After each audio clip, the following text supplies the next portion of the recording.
Hi, my name is Rae'Mah Henderson, and I am a golden retriever in human form. I just so happen to work in investments and venture capital.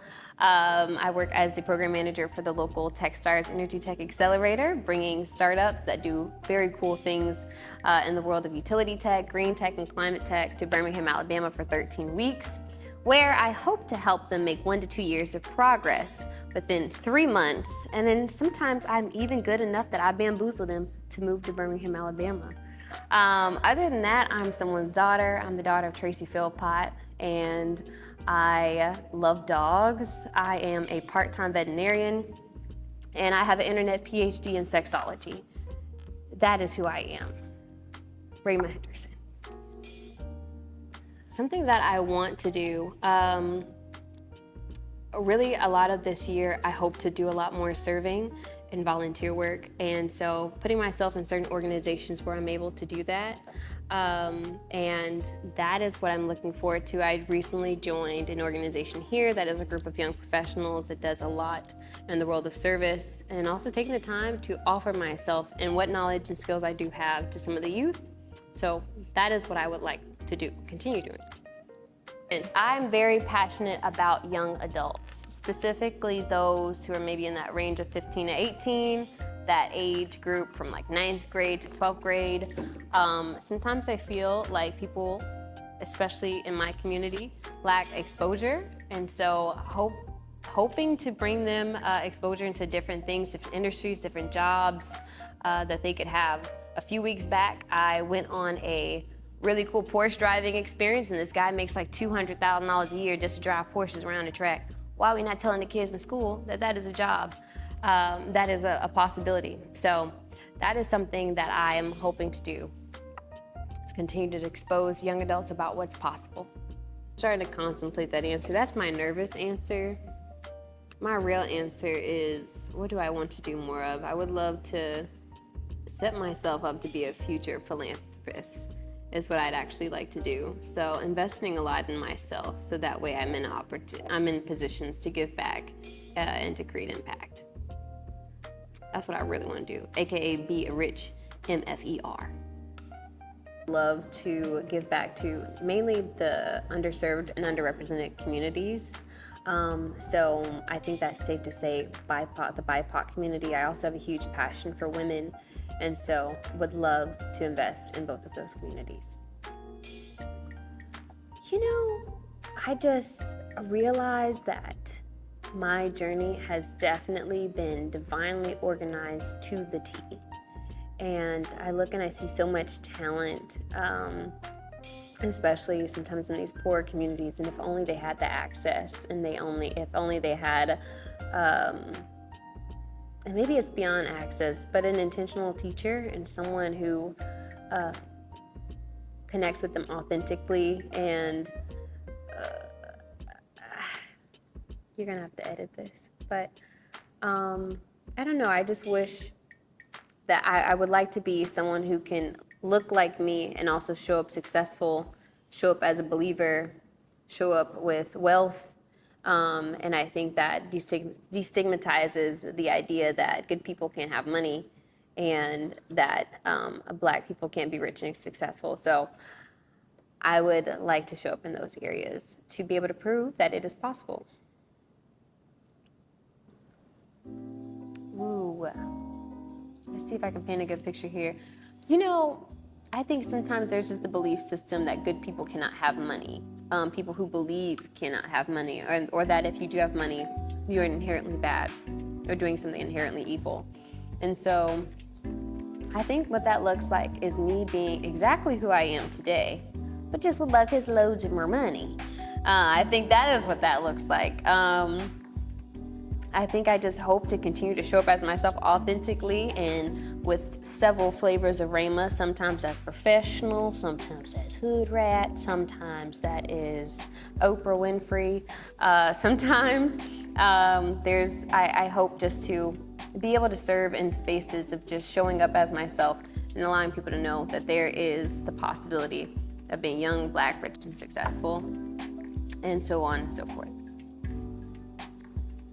What am I sensitive towards here in Birmingham? That is A really good question. I think I'm probably most sensitive and emotionally impacted by the generational poverty here in Birmingham. I think by being a person who decides to live still within her community, I live in West End. I love my community, I love my neighbors. But I think sometimes that is the most painful thing to watch. Actually, in the neighborhood that I live in Arlington, Weston, where there is the old plantation house. And then you see the apartments. And if you look at the original layout of that plantation, those slave quarters are now still where people lived in impoverished housing. And so I think that's sometimes the things that I'm most sensitive about, because I know if people only knew how much we could achieve out here and how expansive the world is in today's time, because I can't speak for all periods of time, but I would say, at least right now, it does feel like a really good time to be alive. And I wish I could give them like an informational download from my brain of all the possibilities out here. And that's just a limited view from my own perspective, but just to give the gift of desire and how much is to be gotten out here. So that's something I'm sensitive about here at Birmingham.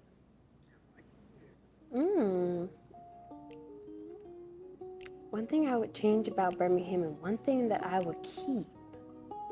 Ooh la la.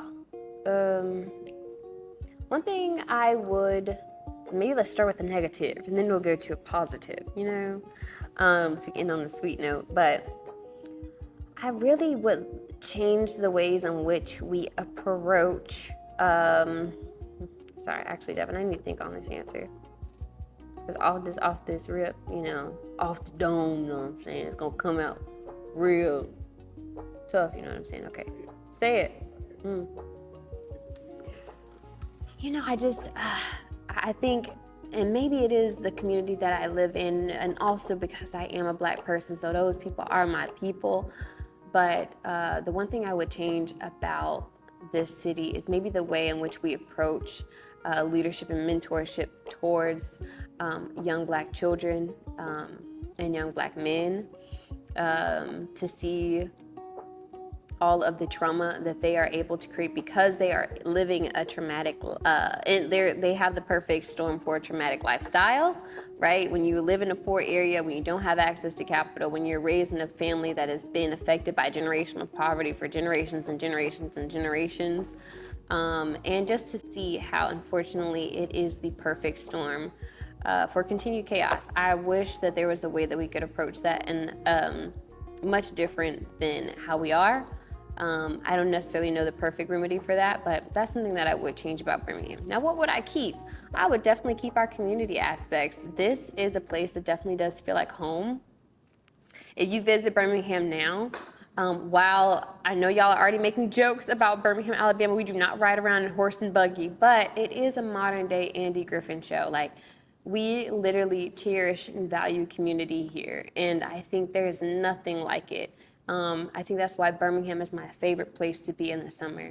When you smell the smell of charcoal and you hear your neighbors laughing up the street because they're having a cookout, and it's just this sense of home, and it's so sacred, and it is something that I cherish for the rest of my life, and hopefully something I get to show my kids. Ooh.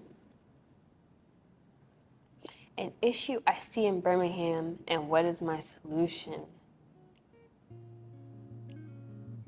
I have a controversial answer to this.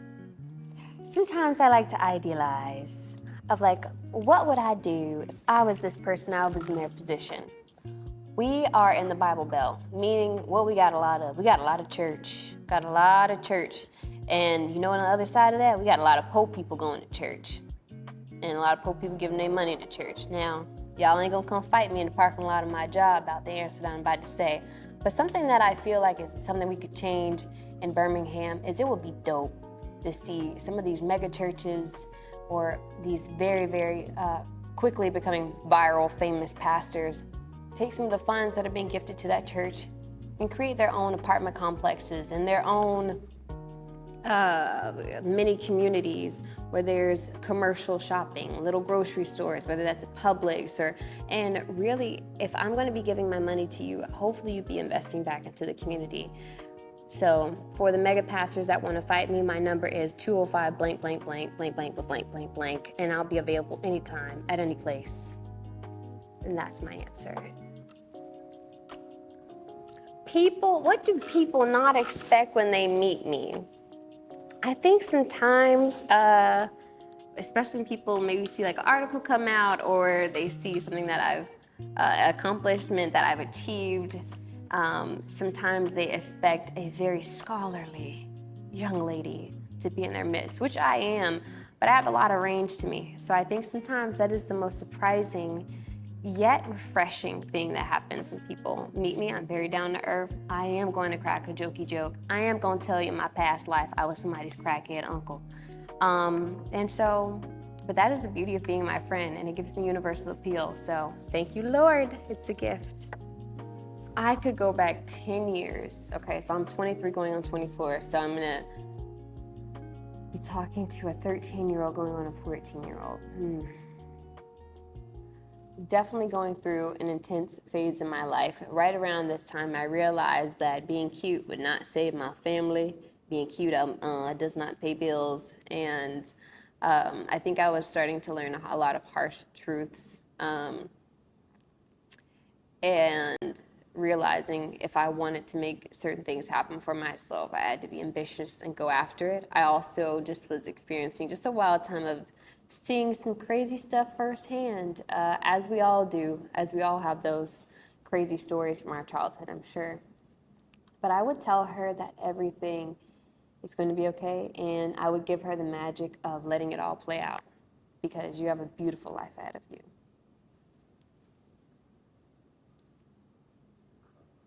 You're gonna cry. Let that tear out. Oh, because yeah. Do I consider myself successful in the point at which I am and where I want to be? Listen, I'm gonna tell you how my mama told it to me.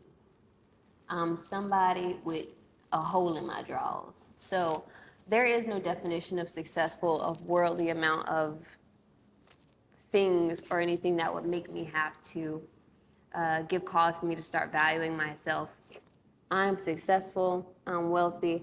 First of all, I tell you how wealthy I am. I got a good working heart, I got a functional liver, things billionaires are paying plenty of dollars for. So I honestly, I think it just depends on the definition of successful. And so based on mine, I feel very, very, very, very, very, very much so successful. But beyond that, I don't define success for myself as a point in time or a number of achievements or a dollar sign in particular. I grew up with a mother whose main message to me was, you are somebody. And she would go extreme with it. I'm somebody, she said, if I had a nose in the middle of my forehead, I'm somebody. If I had a hole in my drawers, I was somebody. And so I think it's just been so ingrained in me that I don't have to wait for an accomplishment or an achievement to start valuing myself. So even before a role, before a salary, I've always seen myself as that girl. And that's on period Pooh Jenkins. My unpopular opinion about Birmingham is the fact that I think we are a very safe place to live, and I will die on that hill. I know, don't let the articles and the statistics, I know what they say. Birmingham is very dangerous, but it is not dangerous. If you ask anybody, they're gonna tell you they love living in Birmingham, and that's for multiple reasons. Financially, you can make and do quite good here in Birmingham. You could do, edit all that. My unpopular opinion about Birmingham that many people may not agree with is that I think Birmingham is a very safe city. And I'm gonna just leave it at that. It's a very safe place to stay. Don't let the articles fool you with the BS. It is a very nice place to live. And so if you haven't been here before, you should definitely visit. Hi, my name is Rae'Mah Henderson, and I am reporting live, and this is my Bham Boom.